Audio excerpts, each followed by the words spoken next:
Welcome to my YouTube channel. मैं पंकज श्रीवास्तव आज आप लोग के सामने हाजिर हूँ एक नए वीडियो के साथ। आज हम बात करेंगे यूनानी स्वतंत्रता संग्राम के बारे में और फ्रैंकफर्ट संसद के बारे में, जो कि कक्षा 10 के पेपर के सामाजिक विषय के लिए अत्यंत महत्वपूर्ण टॉपिक है। तो आइए हम शुरू करते हैं मोटिवेशनल क्यूटो के साथ, अपनी वाणी को शुरू करते हैं। ये वक्त मुनासिब नहीं इसलिए मौन हूँ। किसी शायर ने कहा है कि ये वक्त मुनासिब नहीं इसलिए मौन हूँ, वक्त आने पर बता दूंगा कि मैं कौन हूँ। तो इसी क्यूटो के साथ हम अपनी वाणी को शुरू करते हैं। आज हम बात करने वाले हैं यूनानी स्वतंत्रता के बारे में, जैसा कि एकदम इम्पॉर्टेंट टॉपिक है, टिप्पणी लिखने के लिए आता है। तो यूनानी स्वतंत्रता संग्राम ने पूरी यूरोप में शिक्षित अभिजात वर्ग में राष्ट्रीय भावना का संचार किया। जो यूनानी का स्वतंत्रता संग्राम हुआ था, ये पूरे यूरोप में, यूरोप एक देश नहीं है बल्कि बहुत ज़्यादा देश है, इसमें पूरे यूरोप में शिक्षित अभिजात वर्ग में राष्ट्रीय भावना का संचार किया। 15वीं शताब्दी में यूनान ऑटोमान साम्राज्य का हिस्सा था। आप लोगों को पता होगा, ऑटोमान साम्राज्य एक मुस्लिम अधीन राज्य था। यूनानियों के आज़ादी के लिए संघर्ष 1821 ईस्वी में आरंभ हुआ। इसमें यूनानियों के साथ पश्चिम यूरोप के अनेक लोगों का समर्थन मिला। जब आप कदम आगे बढ़ाते हैं तो बहुत सारे लोग आपका विरोध करने के लिए भी आते हैं और बहुत सारे लोग आपके सहयोग भी करने आते हैं। तो जो प्राचीन यूनानी संस्कृति को पसंद करते थे वो लोग भी यूनानी स्वतंत्रता के साथ आए और कहे कि यूनान को क्या करते हैं, एक राष्ट्र की कल्पना देनी चाहिए। कवियों और कलाकारों को भी यूनान का संपूर्ण समर्थन मिला और कवियों और कलाकारों ने यूनान को यूरोपीय सभ्यता का पालना बताकर प्रशंसा की और मुस्लिम साम्राज्य के विरुद्ध क्या किया, जनमत जुटाया। अंग्रेज कवि एक लॉर्ड बायरन नाम के एक कवि थे, जिन्होंने धन एकत्रित किया यूनान की स्वतंत्रता के लिए और बाद में युद्ध भी लड़ने गए।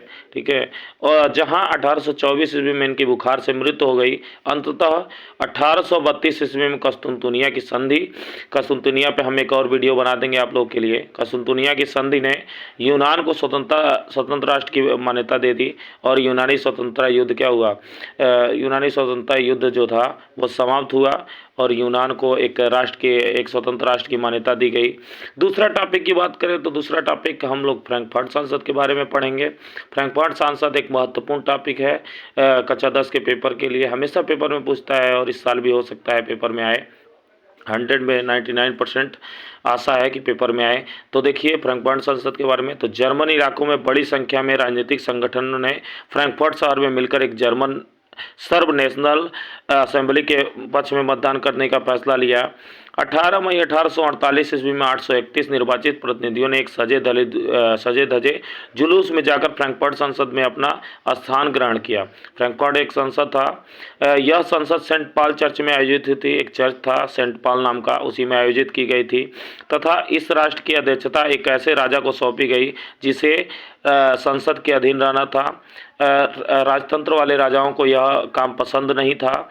प्रतिनिधियों ने प्रसा के राजा फ्रेडरिक विलियम चतुर्थ को ताज पहनाने की पेशकश की, लेकिन फ्रेडरिक जो विलियम चतुर्थ थे वो तैयार नहीं हुए और उन्होंने क्या किया, अस्वीकार कर दिया और उन राजाओं का समर्थन दिया जो निर्वाचित सभा के विरोधी थे। अंततः यह संसद जल्दी ही भंग हो गई, यानी लोगों का जो उम्मीद था वो टूट गया। बस आप लोग को इसमें याद करने वाली बात यह है कि 18 मई 1848 ईस्वी में 831 निर्वाचित प्रतिनिधियों द्वारा एक सजे धजे जुलूस में जाकर फ्रैंकफर्ट संसद में अपना स्थान ग्रहण किया और यह संसद कहाँ आयोजित हुई, तो सेंट पॉल चर्च में आयोजित हुई थी।